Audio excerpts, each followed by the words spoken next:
What is that smell? Bleach, bleach, bleach in my sterile lab the night my trial is collapsing. You've contaminated my entire monoclonal antibody program. The degradation we're seeing, that's bleach interference. You just cost me $80 million. Munoz, drag her out. She's fired. He doesn't see a scientist. He sees a mop.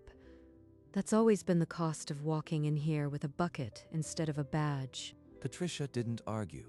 She set the mop aside, walked to the whiteboard, and picked up a piece of chalk. The chalk scratched out 3 lines, a compound, a pH, and a precise ratio. No signature, just science. Then she set down the chalk, met Munoz's eyes, and walked out without a word. Helen, deny her unemployment for cause. She almost killed this trial with her bleach stench. I want her buried. Already processing. Gross misconduct flag.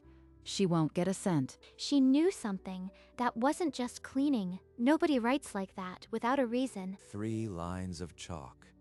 The one thing in the lab that could save his company. And the woman who wrote them was already gone. Dr. Patricia Adeyemi walked 3 miles through the rain to a 1-room apartment that devoured half her paycheck. Mama scrubbed floors at Tuskegee, so I could earn 3 PhDs. And here I am, still scrubbing floors. In 2009, she was a lead researcher at Corvus Biotech. When the CEO ordered her to falsify arthritis trial data, she said no. They fired her and blackballed her so completely that every application she sent for a decade vanished into silence. That evening, a plain white envelope slid under her door, Vertex letterhead, HR department. It said, "Your claim for unemployment compensation has been denied. Reason cited, gross misconduct." Gross misconduct.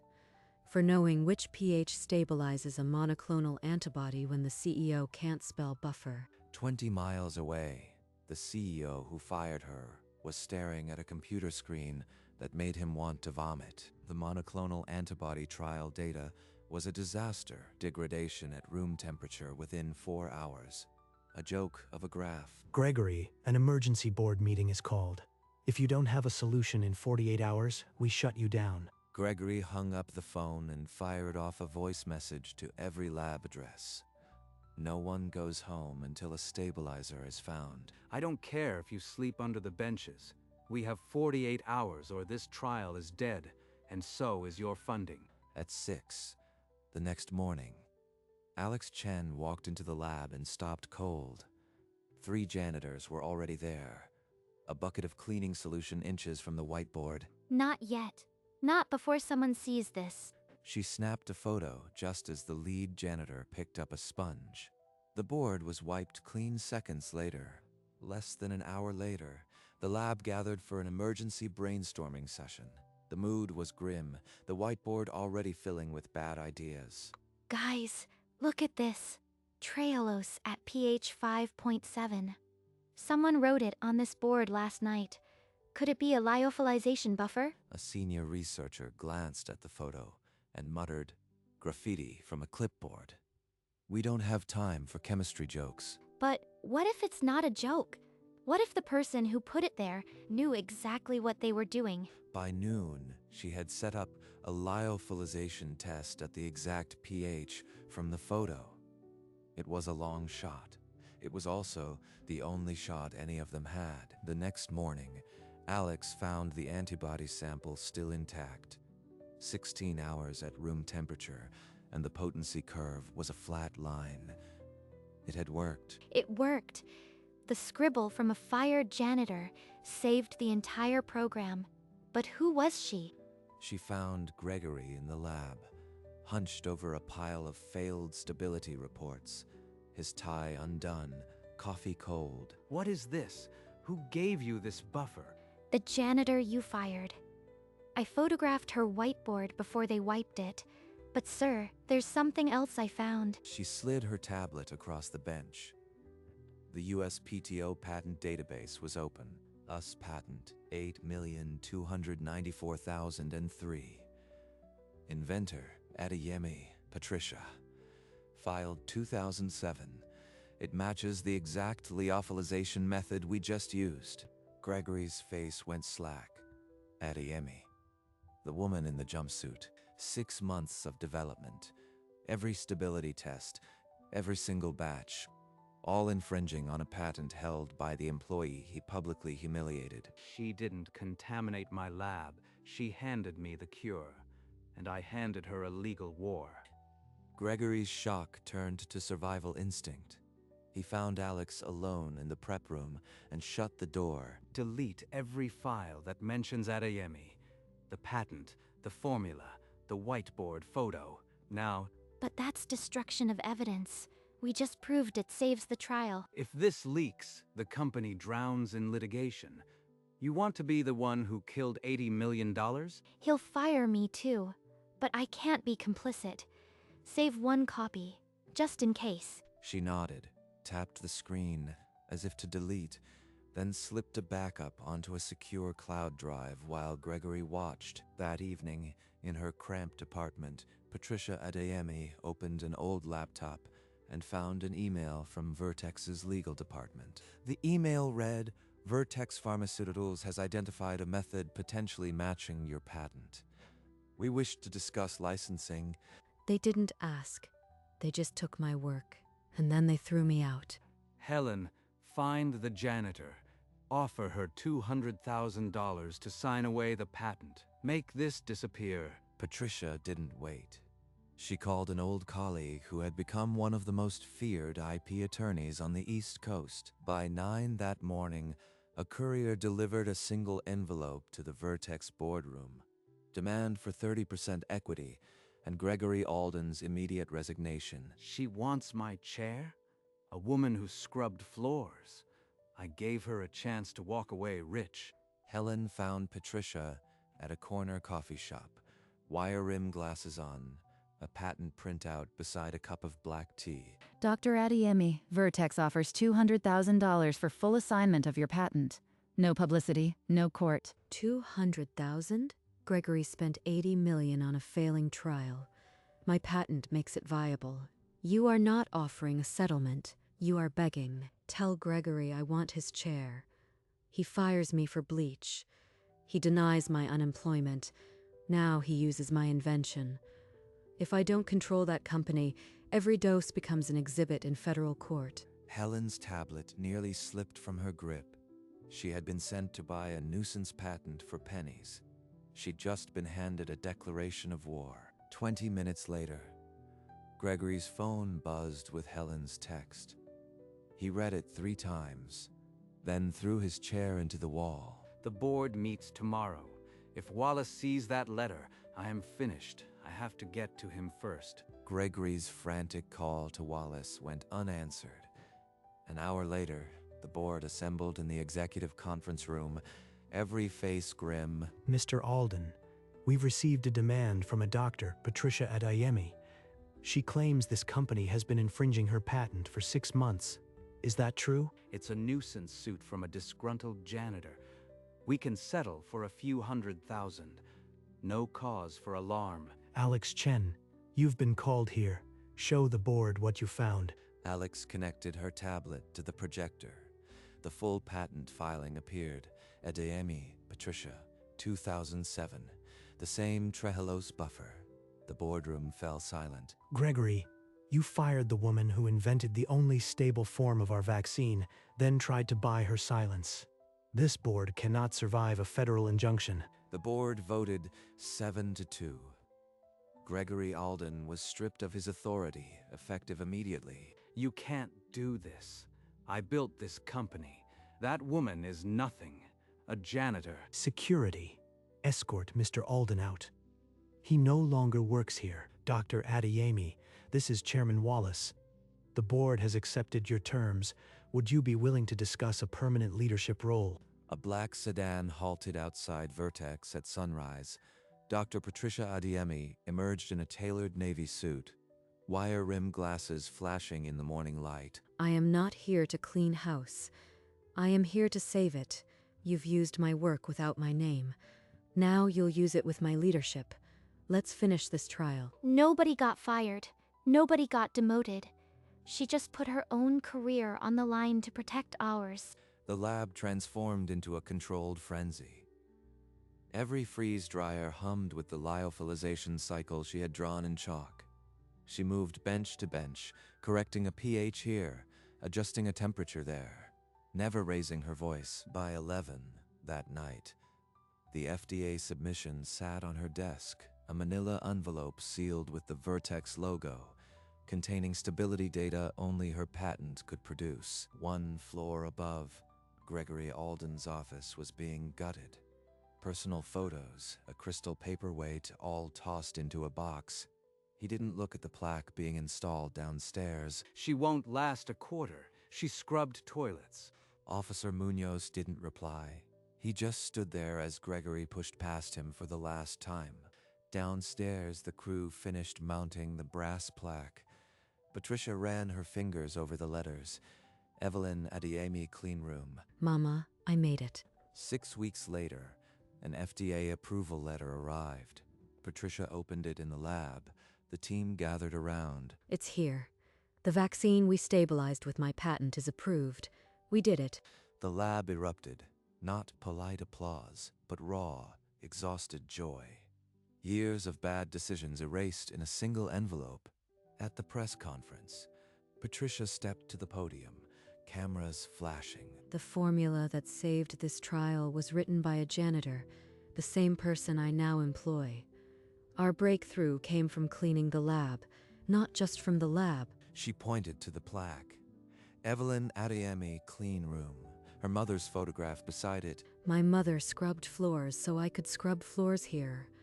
This room bears her name, and her lesson, no one is invisible.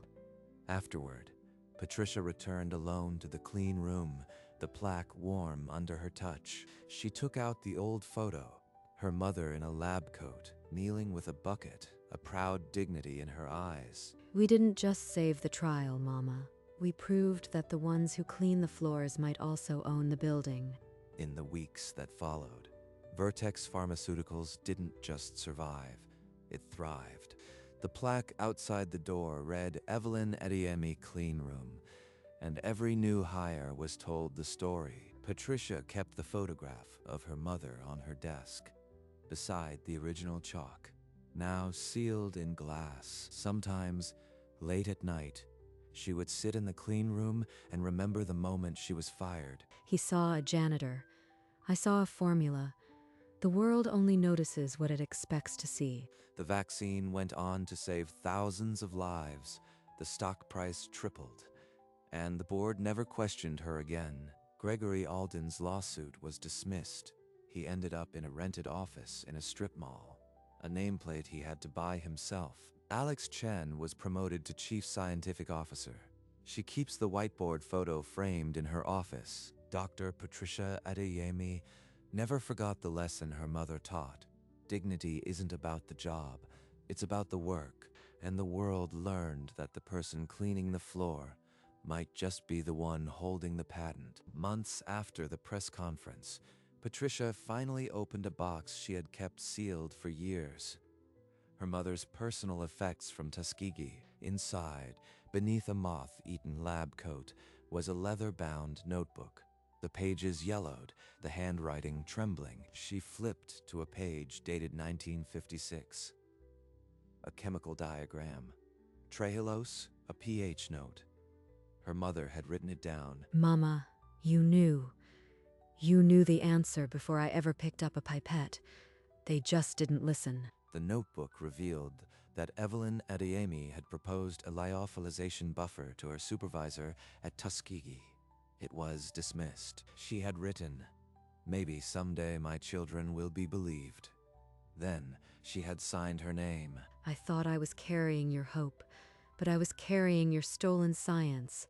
That evening, Patricia placed the notebook beside the sealed chalk on her desk in the clean room. 2 generations of invisible work, now in the open. She never spoke of it publicly, but every time she walked into the clean room, she carried both names, and the lesson deepened. Dignity isn't just about the work you do, It's about the work that outlives you. A week later, a certified letter arrived at Patricia's apartment. The return address, Corvus Biotech Legal Department. The letter claimed the lyophilization patent was Corvus's property, developed during her employment, and demanded she relinquish all rights or face litigation. They blackballed me for refusing to fake data. Now they want my breakthrough. Her mother's notebook suddenly became not just a legacy, but evidence, proof that the invention predated Corvus. She called her IP attorney, who confirmed the threat was serious but beatable. If she could prove the idea was her mother's, the patent was hers. Patricia returned to the clean room that evening. She placed the notebook under glass beside the chalk. They stole my career. They stole your science. But this time, the proof is in the glass. The next morning, she issued a statement to the press. Corvus Biotech tried to break me once. They shouldn't have left me with the evidence. The legal battle would take 2 years, but it would end with Corvus withdrawing all claims and Patricia's reputation soaring higher.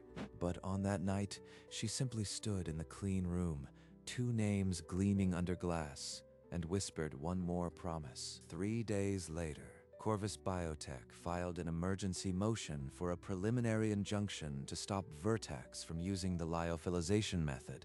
Patricia's legal team assembled in the clean room, the notebook in a clear evidence bag. Her mother's handwriting would speak for itself. In court, the Corvus attorney argued the patent was a work for hire. He called Patricia a disgruntled employee, seeking revenge. Patricia's lawyer opened the notebook. The diagram from 1956 matched the patent formula. Prior art. The judge examined the yellowed page, the trembling ink. He asked only one question: is this handwriting verified? A forensic expert confirmed it. The courtroom exhaled. The judge struck gavel. Plaintiff's motion for preliminary injunction is denied. The court finds no likelihood of success on the merits. Thank you, Mama. That notebook did more than save the vaccine. It saved my name. She returned to the clean room that evening. The notebook was back under glass, but the trial was still ahead. The war wasn't over, but tonight she had proof that the past could overpower the present. The next morning, her attorney laid out the brutal math. A full trial would consume years, drain resources, and keep Vertex in the headlines for months. Settle for silence, and Corvus wins again. Fight, and I risk the company I just saved. The board will support whichever path you choose, Dr. Adeyemi, but a prolonged war could spook investors. Your call. Patricia walked into the clean room, the plaque and the notebook under glass. Her mother's words: maybe someday my children will be believed. If I settle, I make a lie of that promise. If I fight, I might lose everything she built. She stood there for 10 minutes. Then she made the call. No settlement, no silence. By evening, the press release hit every wire. Vertex CEO stakes company future on courtroom battle to defend Janitor's legacy. 2 generations of women cleaned these floors before the world saw their work. This company will not settle for invisibility. That night, the clean room was dark except for the case's soft glow. Patricia stood alone, the weight of her choice settling in. She had risked the life of the company on a promise made in a Tuskegee lab 68 years ago. The trial would begin in 6 weeks. 6 weeks later, the courtroom was packed. Corvus Biotech versus Vertex Pharmaceuticals, with Dr. Patricia Adeyemi's patent as the prize. Patricia took the stand on the second day. Her mother's notebook entered as Exhibit A. The defense called it a fabrication, a desperate move by a bitter ex-employee. They're using my silence against me. I had to prove my mother's handwriting is her own. On the third day, a surprise witness was called, Gregory Alden, subpoenaed by Corvus, testifying against his former company. Dr. Adeyemi was a janitor. She couldn't possibly have invented that formula. She probably copied it from the walls. The jury shifted. For the first time, doubt crept into the courtroom. He's lying under oath, and they're believing him because of a jumpsuit. That evening, Patricia didn't return to the clean room. She went to the lab and rewrote the formula from memory in front of her team. This isn't about what they see, it's about what we know. We'll show them the proof. The trial continued, and the next day, Alex Chen took the stand with the original whiteboard photo. The jury leaned forward. Alex Chen took the oath and sat in the witness chair, her hands folded on the tablet. The courtroom was silent. I walked into the lab early that morning. The janitors were about to wipe the board. I saw a chemical formula, trehalose, a pH, a ratio. She described snapping the photo seconds before the board was erased, and how it led to the breakthrough stability test. The cross-examination began. The Corvus lawyer approached, a tight smile on his face. You were a junior chemist. Isn't it true? You could have photoshopped this photo to protect your job. Number. I also saved the original to a cloud drive with a timestamp. You can check the server logs. A murmur stirred the courtroom. The lawyer glanced at the judge, who nodded. Proceed. The cloud evidence was allowed. The timestamp matched the date of Patricia's firing. The photo was authentic. In the gallery, Gregory Alden's face went pale. His lie was crumbling. The trial wasn't over, but now the jury had seen the truth in black and white. The jury retired to deliberate. The courtroom emptied except for Patricia, her team, and a single bailiff. But within the hour, Corvus filed an emergency motion. They demanded destructive testing of the notebook to confirm its age. The judge turned to Patricia. Dr. Adeyemi, this would partially destroy your mother's notebook. Do you consent? Mama, you wrote this, hoping someone would believe. Today, I have to trust them with your hope. Take it, test it, but know that every drop of ink in that notebook is my mother's promise. It will survive. The bailiff carried the notebook away in a sealed evidence bag. Patricia didn't watch. She stared straight ahead, her hands folded. 2 hours later, the lab results came. Carbon dating confirmed the paper and ink were from 1956. Untouched, Corvus withdrew their claim before the jury returned. The case evaporated. The patent was hers, unassailable, outside the courthouse. Patricia held the notebook. The cover was scuffed, a page edge torn. But the handwriting still trembled. They tried to burn the truth, Mama, but the truth doesn't burn. It just gets clearer. The Monday after the trial, Patricia walked into the Vertex boardroom. Every seat was filled, every face expectant. Dr. Adeyemi, the court confirmed what this board should have known the day you wrote on that whiteboard. We're here to give you full executive power. No challenges, no interference. Meanwhile, Gregory Alden stood on a public bus, his only asset a cardboard box. The nameplate he'd kept was now just a souvenir. She didn't even need to destroy me. The truth did it for her. Patricia placed the restored notebook beside the plaque in the clean room. The glass case now bore a small brass plate.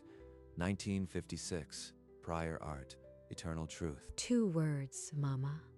Prior art, that's the legal term for what you were. Vertex's stock price doubled within 3 months. The vaccine was fast-tracked in 17 countries, but Patricia issued one final statement. The formula that saved millions was perfected by a janitor. I was that janitor. My mother, Evelyn Adeyemi, was that janitor before me. Never underestimate the person holding a mop. The video of that statement went viral. A still image of Patricia holding the mop from her firing day was captioned, "Get out of my lab." She bought the building, and in the Evelyn Adeyemi clean room, every night, the lights stayed on low, because some victories never get turned off. 1 year later, a global health report cited the monoclonal antibody as preventing 18,000 hospitalizations. The citation, Adeyemi P. 2007. Patricia received the Lasker Award. She walked to the podium, the restored notebook under her arm. This award belongs to Evelyn Adeyemi. She wrote the answer before the question was asked. I just carried it to the finish line. Alex Chen, now Chief Scientific Officer, gave a TED Talk. She projected the whiteboard photo and said, "This is what genius looks like. It wears a janitor's jumpsuit." After the talk, a young black woman in a janitor's uniform approached Alex in tears. "I clean a lab, too. I just started my degree, thank you." Alex connected her with Vertex's scholarship program. Within a year, 10 janitors across the country enrolled in science degrees. Gregory Alden passed away in obscurity 2 years later. His obituary didn't mention Vertex. It said only former executive. On the anniversary of her firing, Patricia stood alone in the clean room. She touched the plaque, then the glass case. We didn't just prove them wrong, Mama. We changed who gets to sit at the bench. And above her, the plaque read, Evelyn Adeyemi, clean room. The lights stayed on. The work continued. The scholarship program expanded. Within 5 years, over 200 janitors had entered STEM fields through Vertex's fund. A wing of the Vertex factory was renamed the Adeyemi Training Center. Patricia cut the ribbon herself, the notebook tucked in her jacket. They said I smelled the lab. Now, the lab smells like us. The original whiteboard, still bearing faint chalk marks, was placed in the Smithsonian next to her mother's notebook. Every time I see it, I remember the most important formula in modern medicine was almost wiped away by a sponge. At the unveiling, a young black woman in a janitor's uniform stepped to the microphone. "Dr. Adeyemi, I am studying biochemistry because of you." Her voice broke. Then you are already ahead of me. I was 45 before the world called me a scientist. The audience laughed, then fell silent. The weight of decades settled over the room. Mama, they finally see. Not the mop, the mind behind it. On a quiet evening, years after the trial, Patricia stood alone in the Evelyn Adeyemi clean room. They fired me for the smell of bleach. Now, this room smells like victory. The brass plaque caught the dim light. The restored notebook glowed under glass. Mama, we did more than save a company. We opened a door that can never be shut again. Through the clean room window, she could see the new Adeyemi Training Center, its windows lit with late-night study. 200 former janitors were now in labs of their own, carrying forward a legacy written in chalk. She touched the glass case, then the faded photograph of her mother beside it. The world finally sees. Not a mop, not a jumpsuit, a mind that refused to be erased. The lights in the clean room dimmed, but the plaque stayed bright. And somewhere, in a Tuskegee memory, a woman who scrubbed floors smiled. Years passed, but the clean room never changed. The plaque still caught the light. The chalk still stood under glass. Patricia continued to lead Vertex, but every evening she returned to this room, not as a janitor, as a daughter. The scholarship program she founded had sent hundreds to college. The training center bore her family name. One evening, a letter arrived. It was from Tuskegee University, offering an honorary doctorate for Evelyn Adeyemi. Mama, they finally gave you the degree they denied you in life. It took 68 years. At the ceremony, Patricia placed the diploma inside the glass case, beside the notebook and the chalk. The display read, Evelyn Adeyemi, 1928-1996. Janitor, chemist, prior art. On the last page of her mother's notebook, Patricia discovered a line she had missed before. It read, Patricia, My child, one day you will scrub floors where you belong, and it will be enough. And in the Evelyn Adeyemi clean room, the lights never went out because some victories never need to be turned off.